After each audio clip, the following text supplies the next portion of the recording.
अपन तीसरी संधि जो हमारी दीर्घ स्वर संधि। दीर्घ स्वर संधि का सूत्र है अकः सवर्णे दीर्घः, यानी अक प्रत्यार जो वर्ण है हमारे, कौन कौन से वर्ण हैं अक प्रत्यार में? ए, ई, उ, री।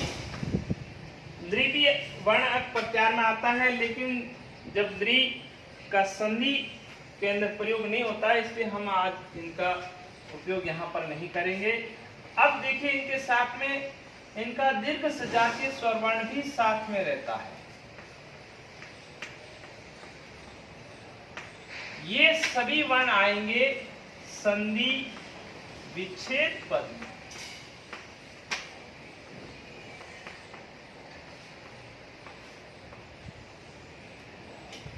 अब जब हमें वापस संधि विच्छेद पद का संधि युक्त पद बनाना है, तो उस समय इनके सामने वापस यहां पर देखो लिखा हुआ सवर्ण, अर्थात समान सजातीय वर्ण, यानी जैसा संधि विच्छेद पद में पहले पद का अंतिम वर्ण आया है, ठीक उसी प्रकार द्वितीय पद का प्रथम वर्ण भी समान सजातीय वर्ण होना चाहिए।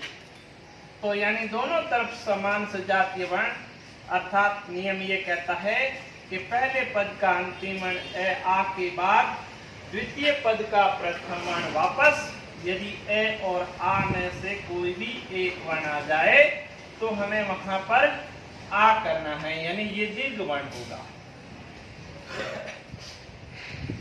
दूसरा नियम कहता है कि संधि विच्छेद पद में पहले पद का अंतिम वर्ण ई और ई में से कोई भी एक वर्ण आ जाए, ठीक उसके आगे द्वितीय पद का प्रथम वर्ण भी वापस ई और ई में से कोई भी एक वर्ण आ जाए, तो वहां पर हमें दीर्घ वर्ण ईकार करना है। तीसरा नियम ये कहता है कि पूर्व पद का अंतिम वर्ण उ और उ में से कोई भी एक वर्ण आ जाए और संधि विच्छेद पद में द्वितीय पद का प्रथम वर्ण भी वापस उ और उ में से कोई भी एक वर्ण आ जाए, तो हमें वहां पर दीर्घ उकार करना है।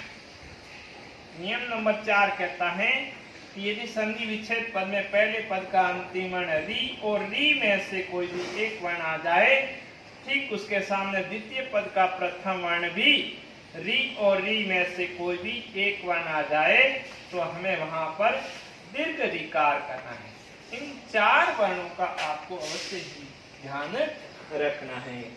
अब इनसे अपन करते हैं उदाहरण। उदाहरण में पहले देखो कौन सा नियम कह रहा है कि यदि पहले पद का अंतिम वर्ण ए आ में से कोई भी एक वर्ण हो, ठीक उसके सामने द्वितीय पद का प्रथम वर्ण भी ए आ में से कोई भी एक वर्ण हो, तो हमें वहां पर कौन सा वर्ण करना है? आ करना है। ठीक देखिए, जैसे राम प्लस अवतार। अब देखो आप,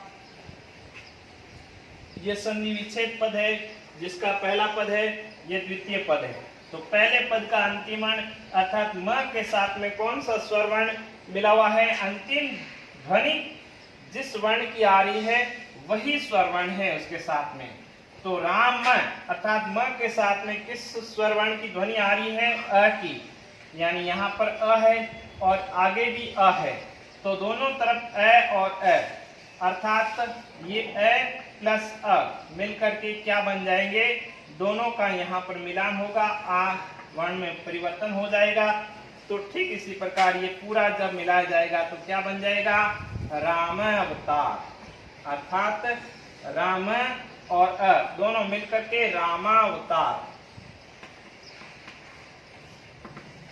ठीक है, इसी प्रकार विद्या प्लस आल्य।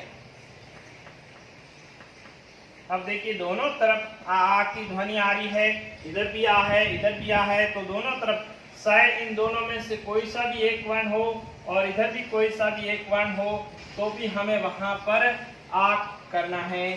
तो यहाँ पर भी विद्या प्लस आल्य का विद्यालय रूप बन जाएगा।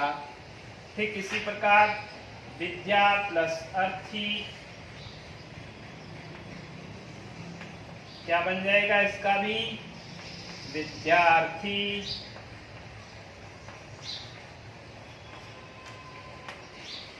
अब दूसरा नियम कह रहा है कि यदि पहले पद का अंतिम वर्ण ई में से कोई भी एक वर्ण, दूसरे पद का भी प्रथम वर्ण ई में से कोई भी एक वर्ण, तो हमें वहां पर दीर्घ इकार करना है। जैसे रवि प्लस इंद्र,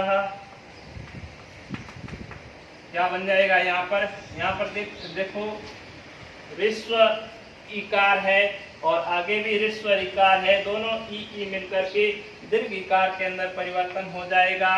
तो ये हो जाएगा रविंद्र।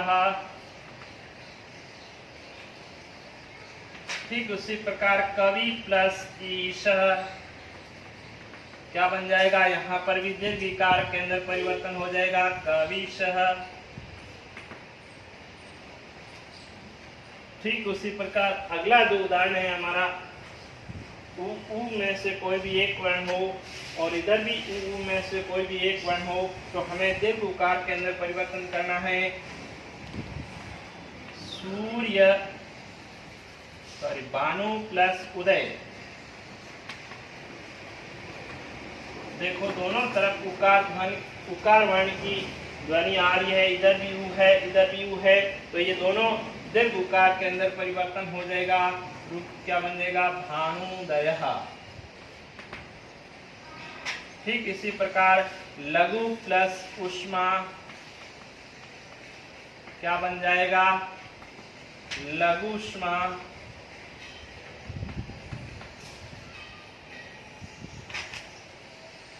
लघु प्लस उर्मी, क्या बन जाएगा? लघुर्मी।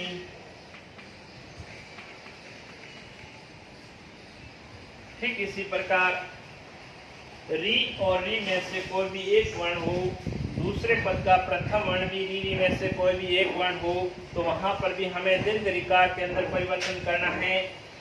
उदाहरण है होत्री प्लस ऋकार है, दोनों तरफ री और री आ रहा है, तो यहाँ पर दोनों री मिलकर के एक दीर्घ ऋकार के अंदर परिवर्तन हो जाएगा, होत्री का उदाहरण बन जाएगा।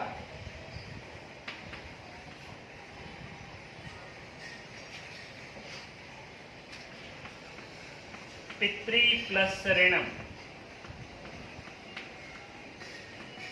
क्या रूप बन जाएगा? दोनों तरफ री री है, ठीक होत्री प्लस ऋकार का होत्रीकार बना है, तो पितृ प्लस ऋणम का क्या हो जाएगा? पितृणम।